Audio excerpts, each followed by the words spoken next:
PGP-UFV, 2022, Analista, UFV, Tecnologia da Informação. Considere as afirmativas a seguir e: Inteligência artificial. Inteligência artificial é a parte da ciência da computação que se destina a desenvolver sistemas capazes de resolver um problema de uma maneira tal que seja considerada inteligente quando executada por um ser humano. Segunda, redes neurais é uma técnica de inteligência artificial que utiliza redes de computadores interconectados em núcleos neurais. Terceira, a computação cognitiva, baseada em redes neurais e deep learning, está aplicando o conhecimento de ciências cognitivas para desenvolver sistemas que simulem processos do pensamento humano. Quarta, para provar que é inteligente pelo teste de Turing, um sistema, máquina, deve se comportar como um ser humano. Está correto o que se afirma, apenas, em A e segunda. B, terceira e quarta. C, I, segunda e terceira. D, I, terceira e quarta. A questão trata de conceitos gerais sobre inteligência artificial e pede que se assinale o item correto. Vejamos, I. Inteligência artificial. Inteligência artificial é a parte da ciência da computação que se destina a desenvolver sistemas capazes de resolver um problema de uma maneira tal que seja considerada inteligente quando executada por um ser humano. Correta. Sim, de fato a inteligência artificial se destina a resolver problemas por meio de análises efetivas, como resolver problemas de classificação de imagens, problemas de agrupamentos, regressão, entre outros. Segunda. Redes neurais é uma técnica de inteligência artificial que utiliza redes de computadores interconectados em núcleos neurais. Errada. Não tem relação com os núcleos neurais. O termo redes neurais refere-se a um neurônio criado a nível de sistema, programa. Terceira, a computação cognitiva, baseada em redes neurais e deep learning, está aplicando o conhecimento de ciências cognitivas para desenvolver sistemas que simulem processos do pensamento humano. Correta. De fato, o foco dessa ciência está em simular o pensamento humano através dos sistemas.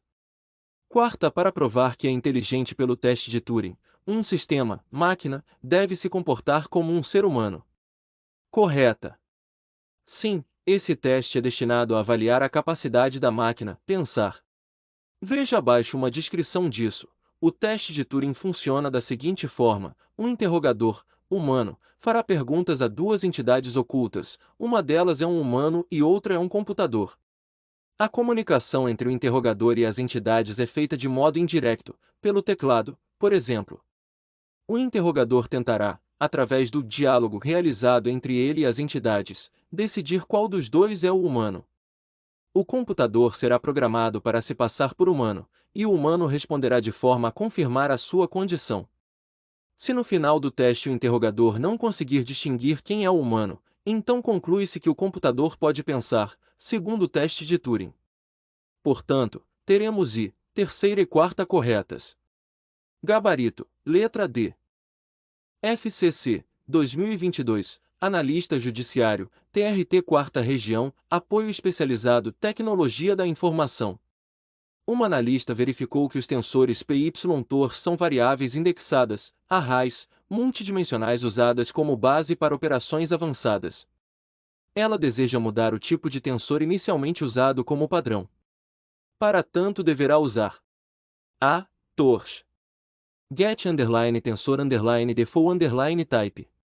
B. Set Tors_define_ tensor_type. C. Tors. Set_default_tensor_type. D. Set Tors_default_tensor. Type. I. Tors. Set_define_ tensor_type. O Pytorch é uma biblioteca Python utilizado no aprendizado de máquina. Com essa ferramenta é possível implementar, por exemplo, processamento de linguagem natural. Quando pensamos nos tensores fornecidos pelo Pytorch, como dito no enunciado, eles são variáveis indexadas. O Pytorch fornece 5 tipos de tensores: float tensor, 32-bit float, double tensor, 64-bit float, half tensor, 16-bit float, int tensor, 32-bit int, long tensor, 64-bit instituto. Por padrão, o tensor utilizado é o float tensor, porém isso não é engessado, não é fixo, e caso haja necessidade de trocar o tensor basta utilizar o comando torch set_default_tensor_type, t, em que no lugar do parâmetro t informamos o tipo de tensor. Por exemplo, se quiser alterar o tensor para o tipo double tensor, o comando utilizado é o seguinte, torch set_default_tensor_type, torch double tensor. Portanto, nosso gabarito é a letra C. FGV, 2022, Analista Judiciário, TRT 16ª Região, Apoio Especializado, Tecnologia da Informação. O Keras é uma API de aprendizado profundo escrita em Python e executada sobre a plataforma de aprendizado de máquina TensorFlow. As principais estruturas de dados do Keras são A. Tensor e pipes. B. Layers e model. C. Neuron e arrays. D. Sets, model e frames. E. Sequential, layers e optimizers. As diferenças entre Keras e TensorFlow. O primeiro é uma biblioteca e o segundo é uma plataforma. O Keras, como uma boa biblioteca, tem os seus recursos para trabalhar com os conjuntos de dados e precisa de uma plataforma para ser executada, que pode ser tanto no TensorFlow quanto no Theano. O TensorFlow, por sua vez, é uma plataforma, mas também é uma biblioteca, portanto haverá os recursos para trabalhar com conjuntos de dados. Portanto, nas alternativas haverá recursos de ambas as ferramentas. Agora vamos às alternativas. O Keras é uma API de aprendizado profundo escrita em Python e executada sobre a plataforma de aprendizado de máquina TensorFlow. As principais estruturas de dados do Keras são A. Tensor e pipes. Errado. O tensor, recurso presente no TensorFlow, é utilizado para a generalização de arrays. O segundo recursos, pipes, ou pipelines, são várias etapas no processamento de dados, desde a sua coleta até a sua saída. Este recurso está presente em praticamente todas as bibliotecas que trabalham com dados. B. Layers e model. Correto. Quando analisamos a documentação do Keras veremos vários recursos para se trabalhar com estruturas de dados. Dentre estes recursos vamos encontrar os layers, ou camadas, e os models, ou modelos. O primeiro é utilizado como blocos para a construção de redes neurais. Cada uma das camadas consiste de uma função de entrada, chamada de tensorin, e saída, chamada de tensorout, que são mantidos em alguma variável presente no TensorFlow. Os modelos, por sua vez, podem ser criados de três formas: sequencial, API funcional, subclassing, o modelo sequencial, que é muito direto, uma lista simples de camadas, mas é limitado a pilhas de camadas de entrada única e saída única, como o nome indica. A API funcional, que é uma API completa e fácil de usar que oferece suporte a arquiteturas de modelo arbitrário. Model subclassing, onde você implementa tudo do zero por conta própria. C. Neuron e arrays. Errado. O recurso Neuron é uma ferramenta que permite trabalhar com neurônios no TensorFlow. O array, por sua vez, é o nome de uma estrutura de dados homogênea que pode ser unidimensional ou n-dimensional. D. Sets, model e frames. Errado. Sets, no TensorFlow, são utilizados para operação de conjuntos. Possuem operações para calcular a diferença de elementos entre dois conjuntos, a intersecção, dentre outras. Model vimos na letra B. Por fim, um frame é uma estrutura de dados que carrega conjuntos com pares de atributos valor. E. Sequential, layers e optimizers. Errado. O sequential é utilizado para a criação de uma estrutura de dados linear das camadas de rede. Layers vimos na letra B. Por fim, optimizers é um conjunto de ferramentas presente no TensorFlow para otimização de modelos de machine learning. Gabarito, letra B. FGV, 2022, Analista, MPESC, Dados e Pesquisas. O método Latent Dirichlet Allocation, LDA, é popularmente utilizado para a construção de modelos de tópicos devido à sua flexibilidade e robustez, particularmente em grandes quantidades de texto. Ao mencionar a escolha do LDA em um projeto, Um analista foi questionado sobre que aspectos caracterizam a flexibilidade do modelo, especialmente em comparação a um modelo PLSA. O analista respondeu corretamente: a capacidade de obter uma distribuição de tópicos para documentos inéditos. B. A presença de menos variáveis latentes a ajustar, causando menos overfitting. C. A não necessidade de especificar o número de tópicos a serem encontrados. D. A ausência de variáveis a priori a serem ajustadas. E a capacidade de modelar texto que não passou por uma etapa de pré-processamento. Letra A. A questão trata do método LDA, Latent Dirichlet Allocation do LDA, e pede que se assinale quais são os aspectos que caracterizam a flexibilidade desse modelo. Ele é utilizado no método de linguagem de natural. A vantagem é a capacidade de obter uma distribuição de tópicos inéditos. LDA e modelagem de tópico. Em geral, a alocação de Dirichlet latente é usada para modelagem de tópico com base em conteúdo, o que basicamente significa categorias de aprendizado a partir de texto não classificado. Na modelagem de tópicos baseada em conteúdo, um tópico é uma distribuição de palavras. Por exemplo, suponha que você tenha fornecido um corpus de análises de clientes que inclui muitos produtos. O texto das análises que foram enviadas pelos clientes ao longo do tempo contém muitos termos, alguns dos quais são usados em vários tópicos. Um tópico que o processo LDA identifica pode representar análises para um produto individual ou pode representar um grupo de análises de produtos.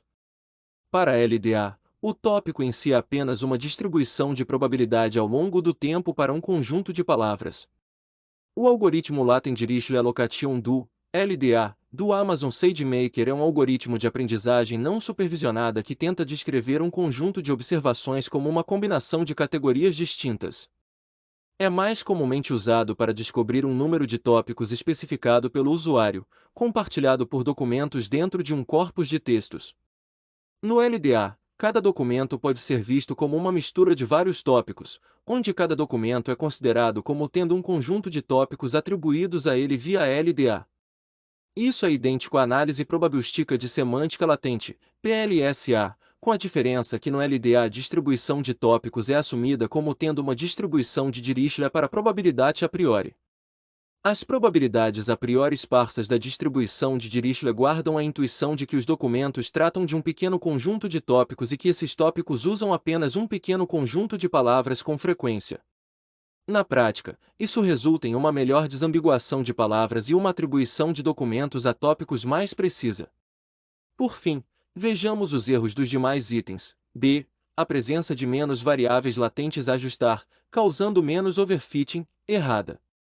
No LDA, cada documento pode ser visto como uma mistura de vários tópicos, ou seja, a presença de variáveis é maior. C. A não necessidade de especificar o número de tópicos a serem encontrados, errada. Como vimos, ele é mais comumente usado para descobrir um número de tópicos especificado pelo usuário. D. A ausência de variáveis a priori a serem ajustadas, errada. Como vimos, no LDA a distribuição de tópicos é assumida como tendo uma distribuição de Dirichlet para probabilidade a priori, a capacidade de modelar texto que não passou por uma etapa de pré-processamento. Errada.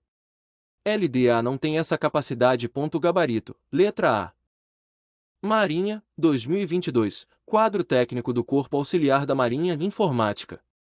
Uma companhia de streaming de música, por meio do monitoramento constante dos cookies de seus usuários e do envio de amplo conjunto de informações pessoais dos mesmos, que aceitam o compartilhamento de seus dados como condição da instalação do aplicativo, conseguiu mapear cada indivíduo em um hiperespaço de 19 variáveis numéricas. Cada uma representa um nível diferente de sentimento, tristeza, alegria, dor, etc. A empresa deseja desenvolver um algoritmo para detectar tipos de indivíduos com sentimentos parecidos. Acerca desse problema e sabendo que apenas as posições dos pontos serão utilizadas pelo algoritmo, assinale a opção correta A, a técnica padrão de validação cruzada K-fold.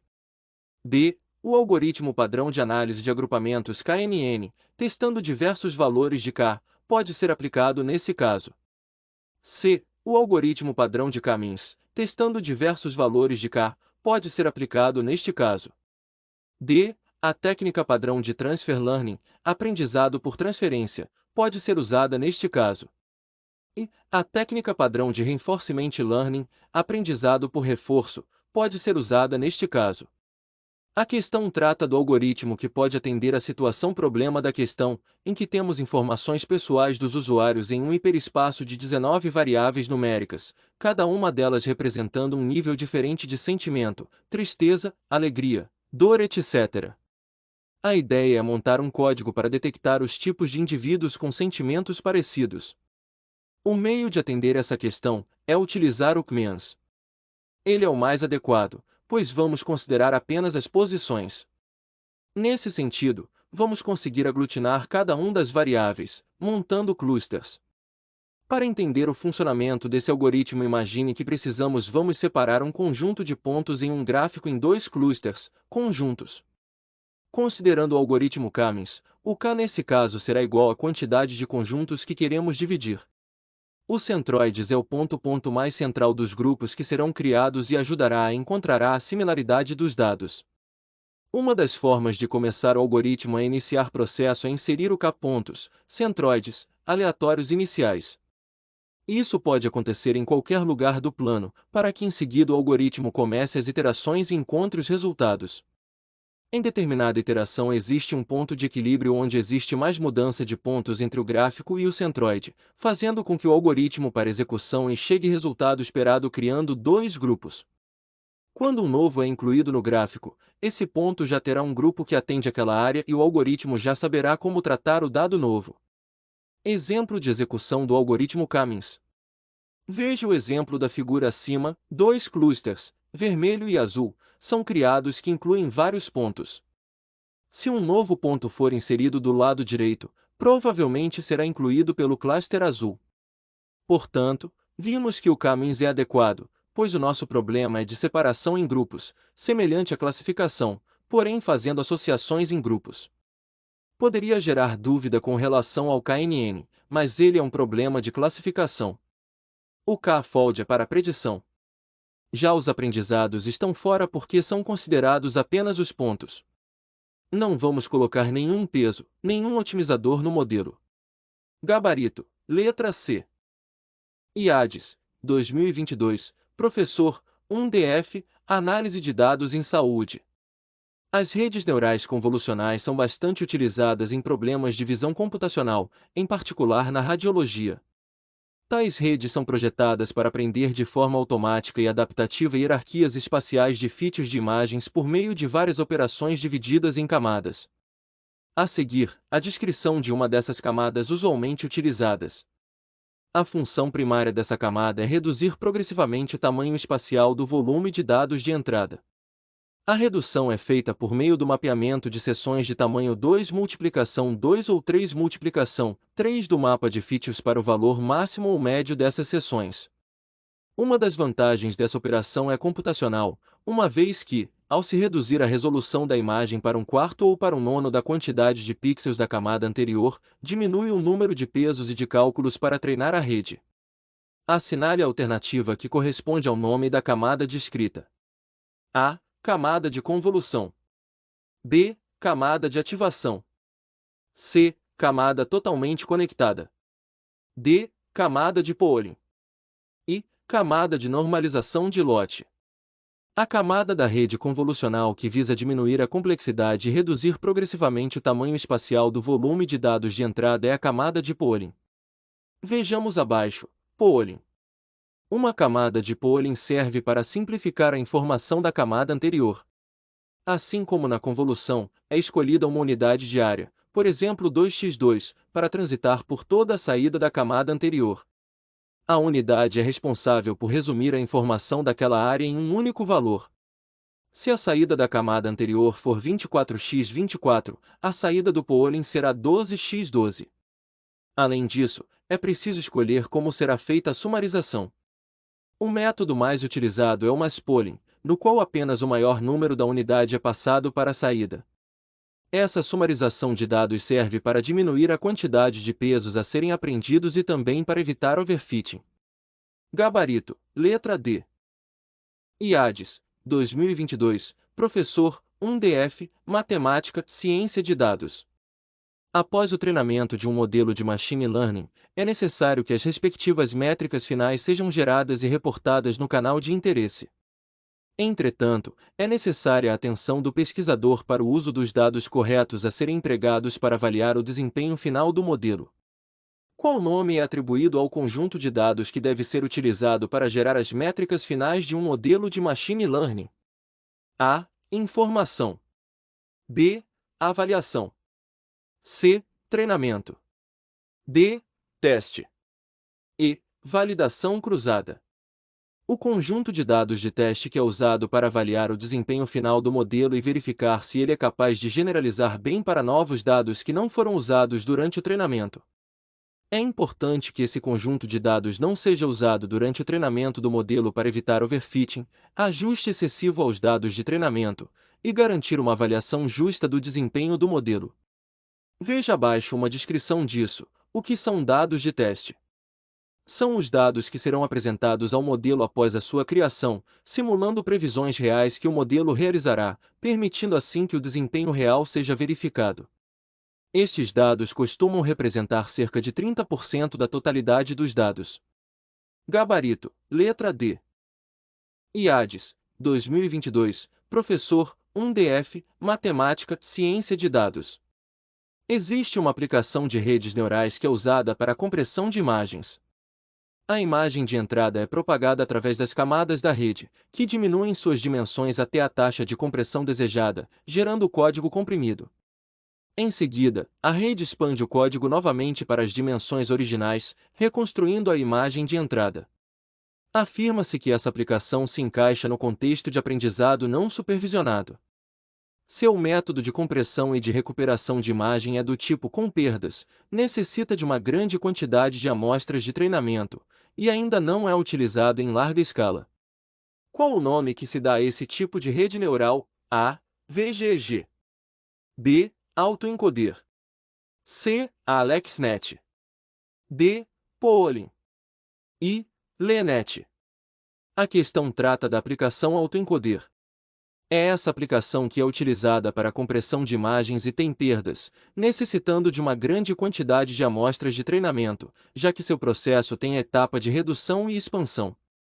Vejamos abaixo uma descrição disso. Autoencoder é uma classe de arquitetura de rede neural que tem como objetivo aprender como comprimir, reduzir um conjunto de dados, etapa conhecida como encoder, e, em seguida, aprende a reconstruir os dados a partir da versão que foi previamente reduzida, etapa conhecida como decoder. Espera-se que os dados reconstruídos sofram alguma perda de informação, preferencialmente mínima, durante o processo, mensurada pela reconstruction loss. Assim que a etapa descrita acima como encoder é finalizada, os dados são armazenados, de forma reduzida, em uma camada conhecida como compressed representation, bottleneck da rede. Autoencoders utilizam os dados da própria camada de entrada como variável resposta na camada de saída. Isso porque o que interessa mesmo nesta rede é a função aprendida pelas camadas intermediárias do encoder. Isso pode não fazer muito sentido à primeira vista, mas veja alguns casos de uso aplicáveis ao contexto de autoencoders. Redução de dimensionalidade. Autoencoder reduz a dimensionalidade dos dados ao aprender como ignorar ruídos existentes nas informações. Geração de novas informações. Alguns tipos de autoencoder, variational autoencoders, são capazes de aprender a distribuição dos dados e gerar novas informações que seguem a mesma distribuição. Por fim, vejamos os demais itens. A. VGG. Errada. Esse algoritmo convolucional é utilizado no processo de classificação de imagens e não de compressão. Vejamos abaixo. A ideia de usar blocos surgiu pela primeira vez a partir do grupo de Geometria Visual, VGG, na Universidade de Oxford, em sua rede de mesmo nome VGG. É fácil implementar essas estruturas repetidas no código com qualquer estrutura moderna de aprendizado profundo usando loops e subrotinas. 7.2. 1. VGG Blocks. O bloco de construção básico das CNNs clássicas é uma sequência do seguinte: uma camada convolucional com preenchimento para manter a resolução, uma não linearidade, como um ReLU, uma camada de Pooling tal como uma camada de Pooling máxima. Um bloco VGG consiste em uma sequência de camadas convolucionais, seguido por uma camada de Pooling máxima para downsampling espacial. C. A AlexNet. Errada. A AlexNet é uma das primeiras arquiteturas de rede neural convolucional profundas a ganhar destaque, especialmente em competições de classificação de imagens, portanto também trata de classificação e não de compressão de imagem. Vejamos abaixo, a AlexNet, que empregava uma CNN de 8 camadas, venceu o desafio de reconhecimento visual em grande escala ImageNet 2012 por uma margem fenomenalmente grande. Esta rede mostrou, pela primeira vez, que os recursos obtidos pelo aprendizado podem transcender recursos projetados manualmente, quebrando o paradigma anterior em visão computacional. D. Pooling. Errada. Pooling é uma operação comum em redes neurais convolucionais e não um algoritmo LeNet. Errada. Também é para classificação de imagem e é bastante semelhante à LeCNE. Vejamos abaixo uma descrição disso. As arquiteturas de AlexNet e LeNet são muito semelhantes, como o Fig. 7.1. 2 ilustra. Observe que fornecemos uma versão ligeiramente simplificada do AlexNet removendo algumas das peculiaridades de design que eram necessárias em 2012 para fazer o modelo caber em duas pequenas GPUs. Gabarito, letra B. IADES, 2022, professor, Universidade do Distrito Federal, Metodologias e Técnicas da Computação. Em relação ao método de validação cruzada, assinale a alternativa correta. A. Necessita de todo o dataset, ou seja, utiliza, no treinamento do modelo, os conjuntos de treinamento, de validação e de teste. B. Diminui a variância dos resultados ao aumentar o valor de K em uma implementação no estilo K-fold. C. Executa o processo de treinamento uma única vez, mesmo quando se utiliza uma implementação no estilo K-fold. D. Divide os dados em pelo menos 5 subconjuntos de dados. E não é útil para diminuir as chances de overfitting.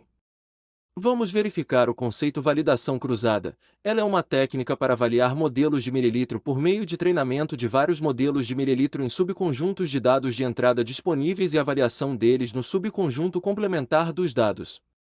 Use a validação cruzada para detectar sobreajuste, ou seja, a não generalização de um padrão. No Amazon Mililitro, você pode usar o método de validação cruzada K-fold para executar a validação cruzada. Na validação cruzada K-fold, você divide os dados de entrada em subconjuntos de dados K, também chamados de folds. Você treina um modelo de mililitro em todos, menos em um, K1, dos conjuntos de dados, em seguida, avalia o modelo no conjunto de dados que não foi usado para treinamento. Esse processo é repetido K vezes, com um subconjunto diferente reservado para a variação, e excluído do treinamento, a cada vez. O diagrama a seguir mostra um exemplo de subconjuntos de treinamento e subconjuntos de avaliação complementar gerados para cada um dos 4 modelos que são criados e treinados durante uma validação cruzada 4-fold. O modelo 1 usa os primeiros 25% dos dados para avaliação e os 75% restantes para treinamento.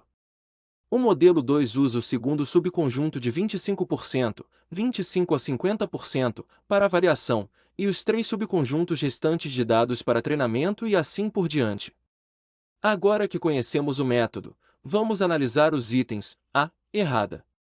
O método de validação cruzada não utiliza o conjunto de teste no treinamento do modelo. B. Correta. O aumento do valor de K ajuda a diminuir a variância dos resultados, uma vez que aumenta a quantidade de dados utilizados para a validação e reduz a dependência de um subconjunto específico para a validação. C. Errada. Como vimos acima, o processo treina várias vezes. D. Errada. O número de subconjuntos pode variar de acordo com a aplicação e com o tamanho do conjunto de dados. I. Errada. O método de validação cruzada é justamente utilizado para evitar o overfitting do modelo. Gabarito, letra B.